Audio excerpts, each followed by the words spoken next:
I got one. All right, corrections, good morning. Good morning. Hope y'all are doing good. When you speak, make sure you've got the microphone A turned on and B kind of pulled up close and you speak into it, so we can avoid or mitigate sound issues that we're having. It is 11 o'clock. We're resuming City Council's review of the Mayor's proposed FY25 budget. With us now is the Department of Corrections, and their budget can be found in the budget book on page 197. Been joined by Ms. Liliana Bactieri, and we are in possession of a hard copy of what they're going to walk us through. So if you're ready, take it away. Thank you, sir. Good morning, Chair and other distinguished council members. Thank you for this opportunity.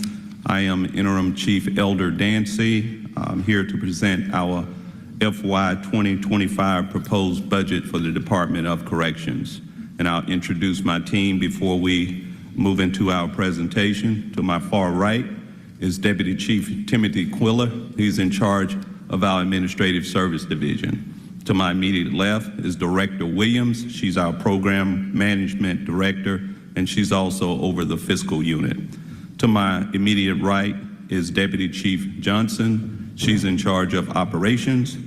And our administrative major to my far right is Major Wiggins. And if I could just put a real quick plug in for Major Wiggins. She was a couple of weeks ago inducted into the Georgia State University Basketball Hall of Fame. Absolutely, we are proud of her. So if we'll go ahead and move into our presentation, beginning with our organizational chart. Our org chart is structured to enhance our customer service and efficiency. It enhances our divisions to ensure that we meet the business and operational needs. It also ensures that we are aligned with our mission, vision, as well as the Mayor's pillars and our future strategic plan. This chart outlines our core leadership team as we overlay with the Mayor's pillar of ethical government.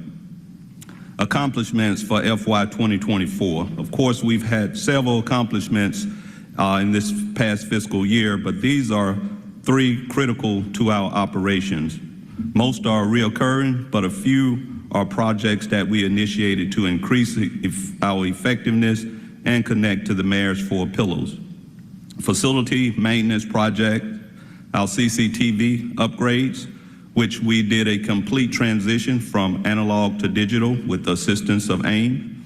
Our roof project, food service, intake, housing pods, and renovation. These facility projects include constant maintenance and reoccurring repair issues, and a few have created cost savings. For example, our roof project, which was led by Deem, has significantly reduced water damage, which has minimized the repair costs for us, things such as tile, walls, carpet, and light fixture. Our second accomplishment, the Mayor's initiative in recruitment, hiring, and retention, which is aligned with a city of opportunity for all. When it comes to onboarding and retention, now we are competitive. Our sworn salaries are now comparable to other employers in the market. This should help us fill some of those mission-critical positions and secure the needed positions at Grady Hospital. This will also allow opportunities to provide oversight with supervision and leadership, as well as select those top candidates that we are onboarding, and also reach out to candidates such as bilingual candidates where we know we need to increase in our staffing to ensure that we are preparing for the World Cup FIFA, as well as the diversity within the city. And just to give a quick example, it's not on the chart, but hiring and attrition numbers we did a snapshot from January to March of last year, January to March of 2024 of this year. We hired 9 sworn officers last year and 9 civilians. We lost 4 sworn officers during that same time. This year, apples to apples, January to March 2024, we've already hired 24 new sworn officers and 6 civilians, and we've only lost 1 sworn officer.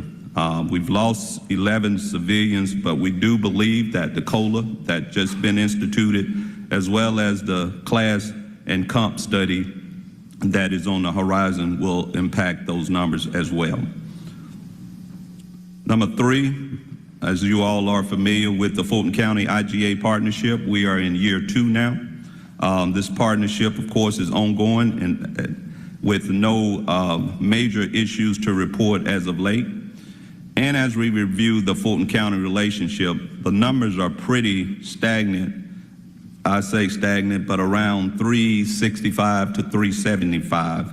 Currently, as of today, Fulton County has 369 detainees, both male and females, at ACDC. They haven't hit the threshold of 700, which is allowed in the IGA. There are some staffing challenges that they are having, as most agencies across the country, and it's my understanding they have experienced some population reduction. Next, new and improve, which overlays with the mayor's pillar of a city of opportunity for all. First one, community engagement, food drives, warming centers, inmate outside detail. And this is something we really want to revamp and expand on, not just working the details in the community with code enforcement and DPW, but also giving those detainees a job opportunity. We believe that this is a transformative program, and we want to add personnel to manage that and move it forward. This will definitely give them stability. These are those detainees that are being released and coming back into the city of Atlanta area. It would also help rebuild their families and provide vocational training. Youth development programs as well, the bridge detail and senior meals. And when we look at these FY 2025 goals, we want to expand on what we've done in the past. For example, last fiscal year, we provided over 30,000 meals for our vulnerable citizens. We want to expand and grow in this space, as well as continue to work with our emergency management during warming center activation. As you know, going beyond the walls is a feature of what we do. We plan to expand our unit to ensure that we restore the community's impact that we've had in the past. Number 2, as we overlay with the mayor's pillar of one safe city, safety management and technology upgrades in court. And I know some of you are familiar with that. This is related to our cash bond process. Now our customers have a second option to remotely and electronically bond individuals out. And this has really been a huge help for us, and we know it's been very customer friendly. Last week we looked at a percentage of about 86% that utilized the remote bonding process. Overall, since we started last year in June, which was the beginning, near the beginning of the fiscal year, we are at 62% electronic bonding versus 38% cash bond. Our lobby management, this is a screening system to ensure safety as we track individuals coming in and out of our jail. Jail management system, AIM is working with us as we look to move on our contract. E-bonding service, and this is linked with the in-court bonding process. This will allow the bonding companies an opportunity to bond those individuals out through a remote electronic process. Body-worn cameras, we are looking to move forward to outfit all of our operations team with body-worn cameras. That would have to go through the council legislative process, but we definitely feel to enhance our transparency, we really need to move forward on this. We have cameras, as I mentioned, we've moved from analog to digitals in ACDC as well as Grady, but this will help with those spaces where if we're out on the streets assisting APD or in certain areas of the facility where we don't have coverage. Facility body scanners, again, this will help with safety, with traffic coming in and out of our facility, computer upgrades, and transportation unit. This is something that we want to begin this fiscal year as a pilot program where we would pick up those detainees for APD after an arrest. They will no longer have to take those detainees to Grady, to Fulton County, or ACDC. This will allow them an opportunity to return back in service in a timely manner. So as you can imagine, when you overlay all of this with safety, we are currently housing from low-level offenders to major offenders. So this means that we can never compromise security. This also means that we are experiencing an increase of level of traffic in and out of our facilities, where it be customers, detainees, visitors, lawyers, service providers, and so forth. And then next, the Divergence Center, which overlays with the mayor's pillar of a city of opportunity for all and a city built for the future.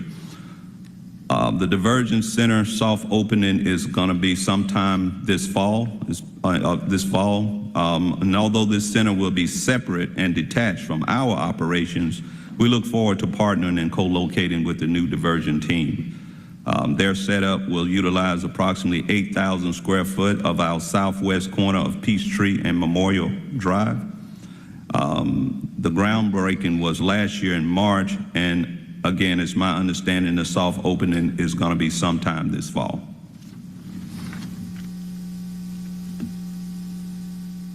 And as we move to our fiscal year position head count by fund, and as we discussed during the hiring and retention numbers, we will be in a good place once we reduce our vacancy rate. As you can see, we're a little over 23%. Our head count field represents 150, vacant funded 3, unfunded 66, and 219 total. The next slide is our FY 2025 year-over-year budget trend. As you can see, last fiscal year, our adopted budget was a little over $17.8 million. This year's proposed budget is $20,273,823, with a variance of 13.3%, which mainly hits mostly our personnel dollars, with pay increases in filling vacancies and purchase contract services. The next slide, FY 2025 proposed budget and year-over-year trend. As you can see, the expenditures and appropriations, mainly for salary and sworn salaries, have increased with a variance of about a little over 1.3. But when you back out the overtime at about $500,000, our total personnel cost is about a little over $988,000. And we do believe that if we could fill those FTEs, this will impact our overtime pay, although the overtime pay, of course, is wrapped in the holiday pay as well, and those special details and assignments we work closely with APD on. One example of that was a couple of weeks ago when we assisted with the Emory protest.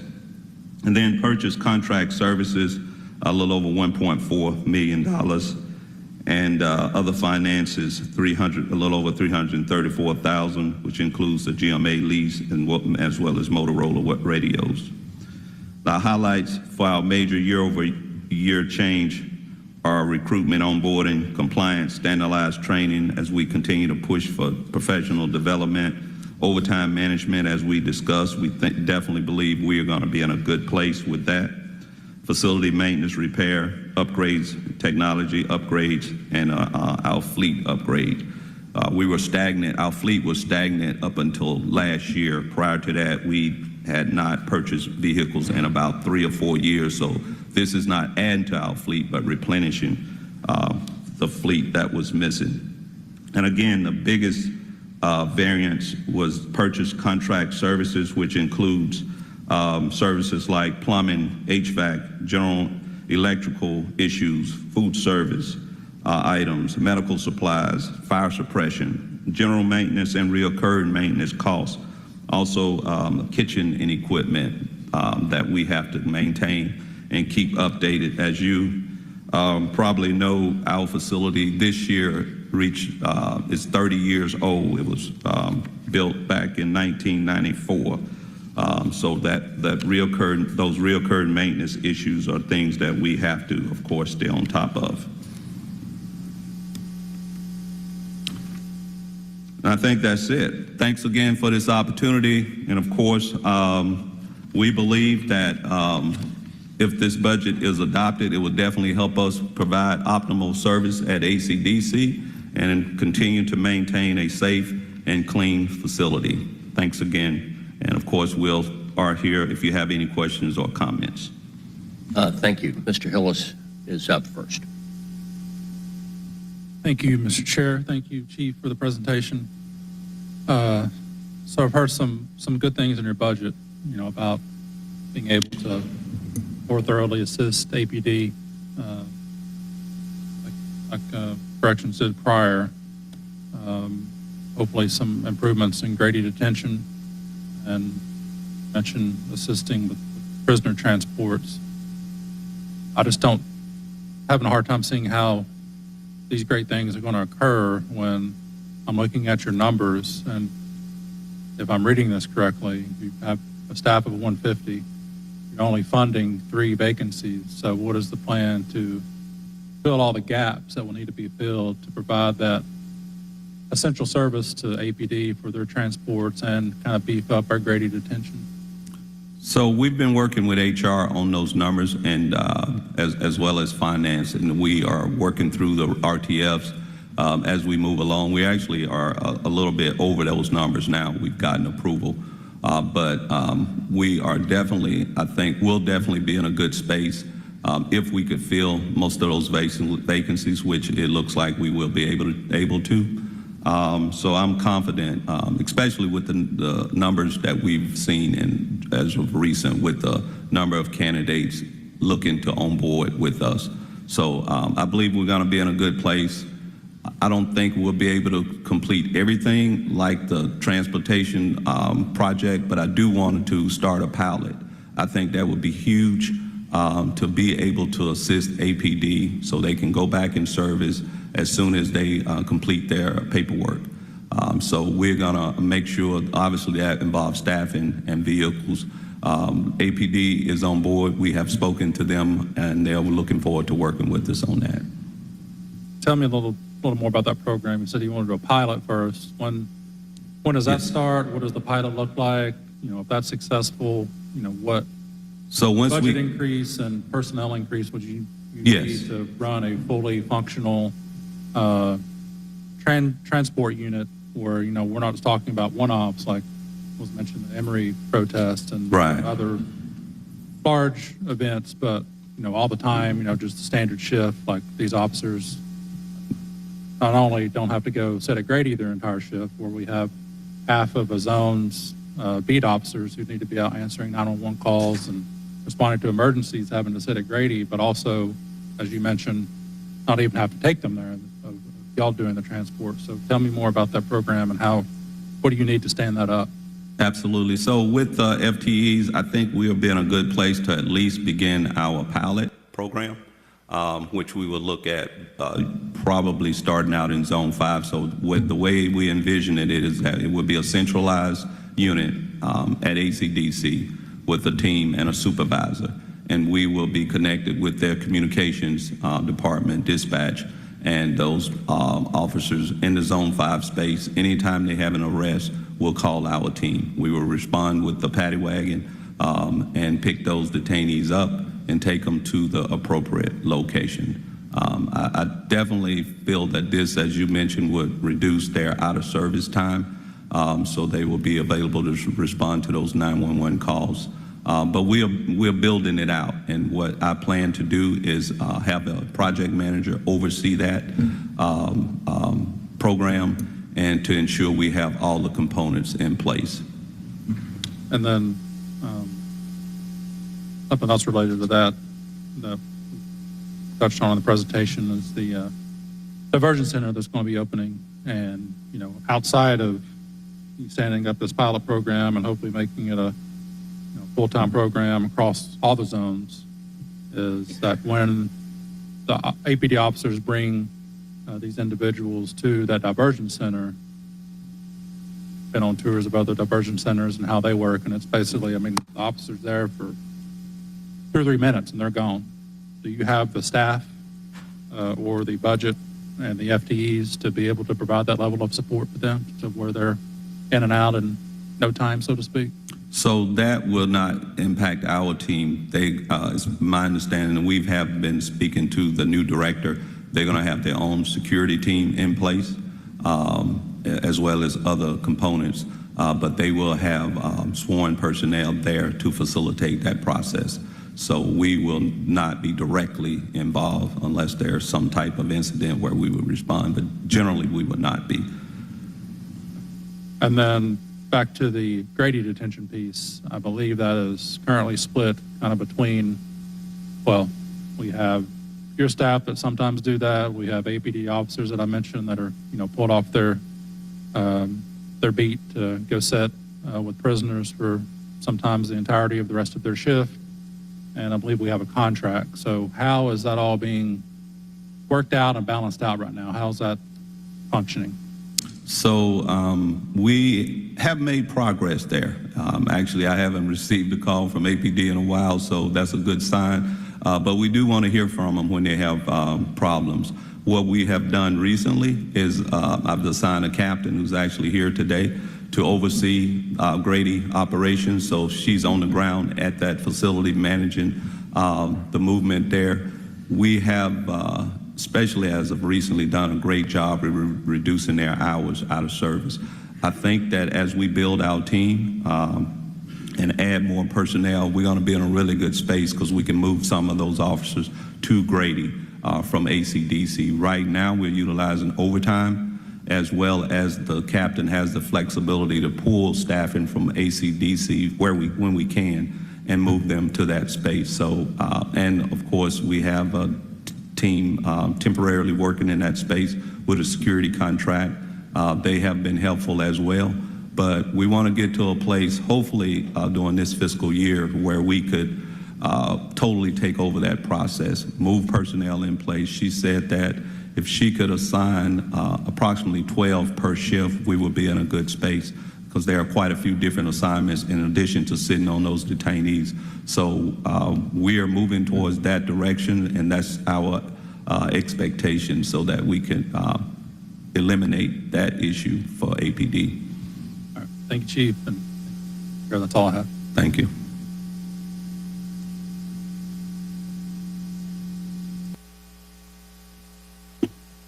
Good morning, y'all. Good morning. Thank y'all for being here.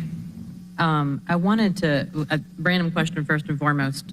Has the kitchen been repaired from the construction for the diversion center? I know your kitchen was out for a little bit. Yes, ma'am. Okay. It is back up and running, and it was actually, they completed it ahead of schedule, did an outstanding job, so we are appreciative of that teamwork, especially led by Dean. You hear that? A development project that ended early. Howard, would you be willing to give a proclamation for that? The answer's no. So no, I'm glad to hear that. I was concerned because obviously y'all are providing food for warming shelters and other locations, and there was a lack of hot meals when that was down. So I just wanted to check. Yes, ma'am. Happy to hear that it's back up and running. Thank you. And I know that you all said that the diversion center will be separately staffed. Will be a separate project in itself. Will you be helping with staffing at all of the diversion center? Do we know that yet? No, at this point, we are not involved with extra staffing for the center. Now, there may be 1 or 2 officers that we will put in the general area to just kind of help facilitate with the traffic and make sure that our inner and outer perimeter is secure. But we are not involved in staffing specifically for the diversion center, no ma'am. Thank you. The reason I'm asking is my concern is given the fact, and Councilmember Hill has touched on it a little bit, we're getting outcompeted by mostly by Rice Street right now with 1013s down at Grady. And my concern is, and we do need to, there are people that need to be held because they are too unwell to regulate and take their medication themselves. And so we have this problem a lot in parts of my district, and I'm certain my colleagues experience it as well.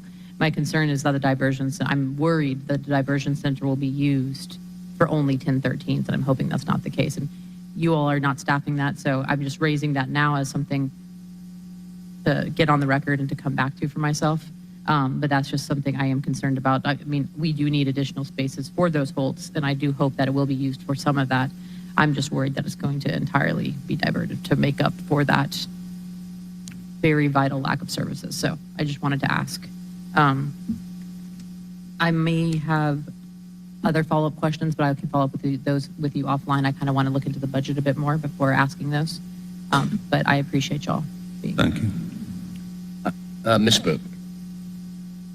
Yes, Chief, I would like to just thank you all for always answering the call for the community during those rough patches that we have with our homeless situation. You all always come through. How many inmates do we have at this point? I missed that.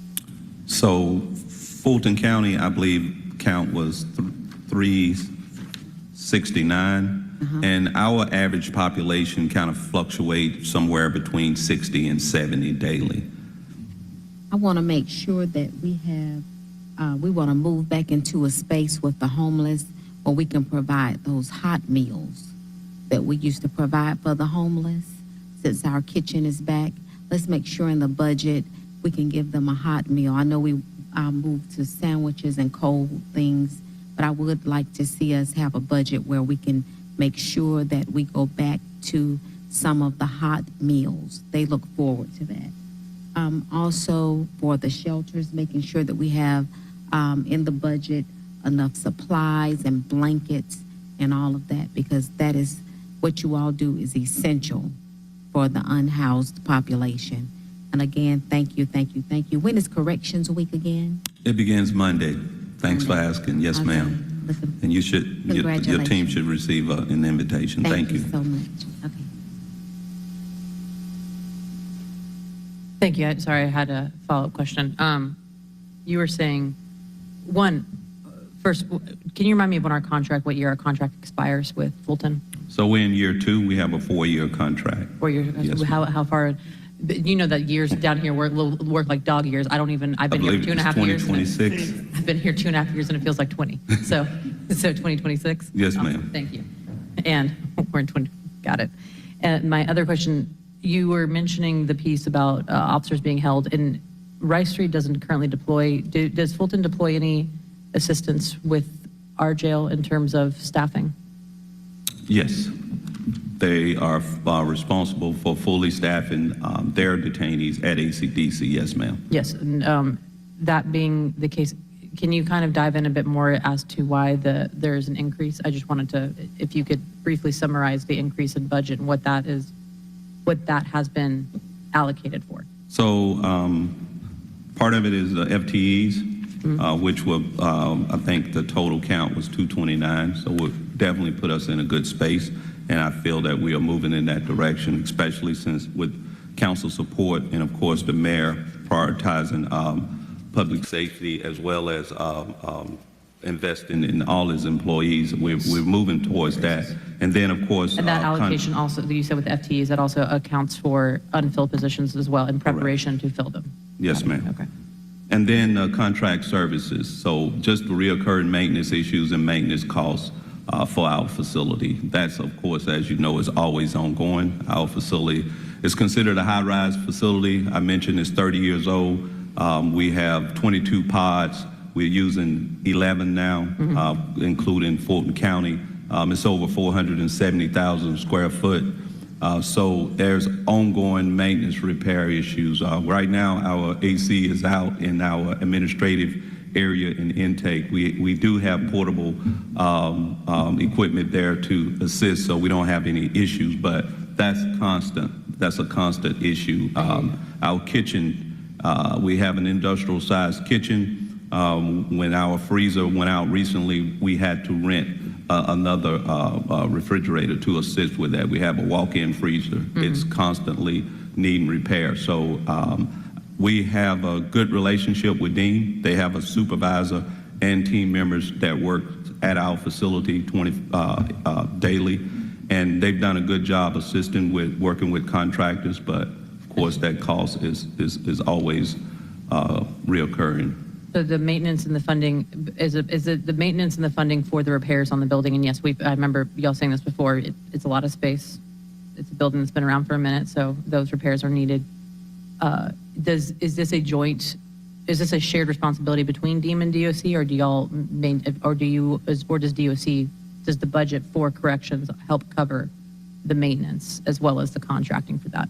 Yes, ma'am. That hits DOC's budget. Okay. Now, DEEM has assisted us with some capital project like the roof project that I mentioned earlier. Yes, ma'am. But those repair costs that I mentioned are basically our deals allocated through our DOC budget. Thank you. Yes, sir. Appreciate that.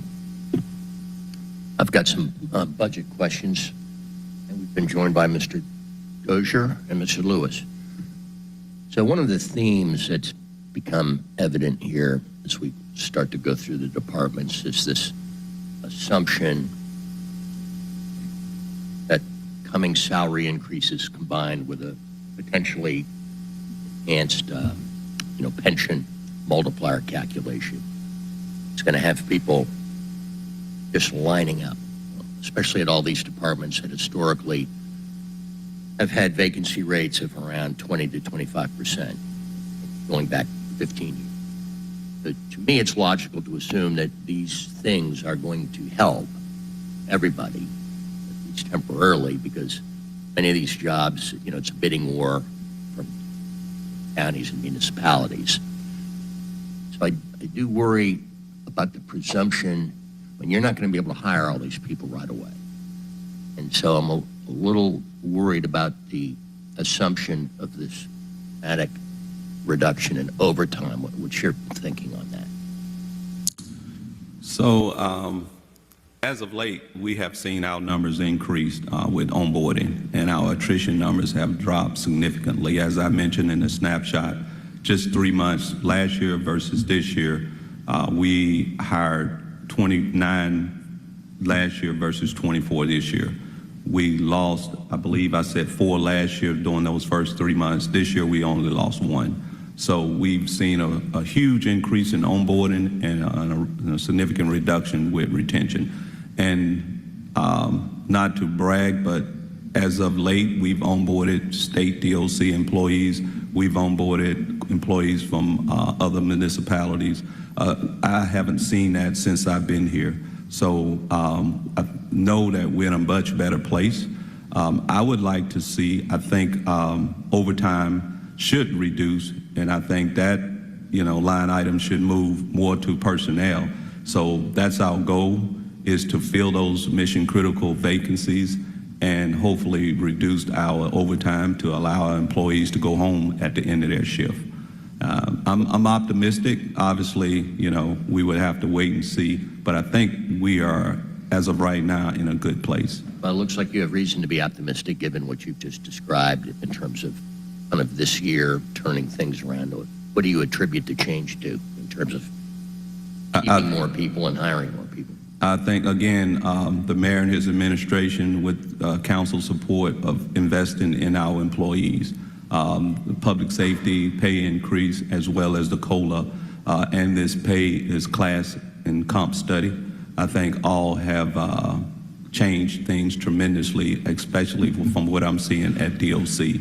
Morale has increased, and our attrition numbers, speak for themselves. They have gone down, especially for our sworn employees. Okay, well, for sure. Give us a little detail on the changes which are significant in both your purchase contracted services line item as well as your supplies line item. So essentially, we've seen, obviously, over the years, we've seen costs increase, like, for example, meals with inflation and so forth. And even the supply chain, it has been impacted, and that cost has gone up as well. And, of course, we're utilizing more housing units in our facility. In our space, ACDC, we use approximately 3 to 4 units, and now we are using up to 11. That's 24/7 constantly. So those repair costs and needs are also involved. And we are looking to, as I mentioned earlier, expand into the community and do more outreach assistance like we've done in the past. So we are looking to expand on that, not just with supply costs, but with personnel as well. Those are my questions. Anyone else with questions or comments? Ms. Lewis, go ahead. Mine are more comments. Chief, I want to say that the way that you ran the ACDC is a testament of your leadership. To see the attrition numbers go the opposite way, to see you not be on the news, and for you to say you need improvements in the jail, I think is our opportunity to do what Fulton County could have done 20 years ago, make sure that you get the funding for the improvements to keep the upkeep of the jail the same way. Just thinking about the safety of staff and safety of inmates. So I want to say thank you, Chief Dancy, for your work. Thank you, And sir. for your leadership. Interim Chief, I hope that, I know we got other things going on, but I appreciate your service. Thank you. And your staff service, the Yes, folks sir. under you, Absolutely. because it couldn't work like that if the folks under you wasn't following the same integrity, the same type of leadership. Thank you again. Thank you for saying that. I echo those same sentiments. Thank you. All right, thank you. Anyone else with questions or comments? All right, seeing none, thank you. We will recess. Lunch will show up somewhere around noon, and then we will resume at 1 o'clock with fire rescue. Thank you.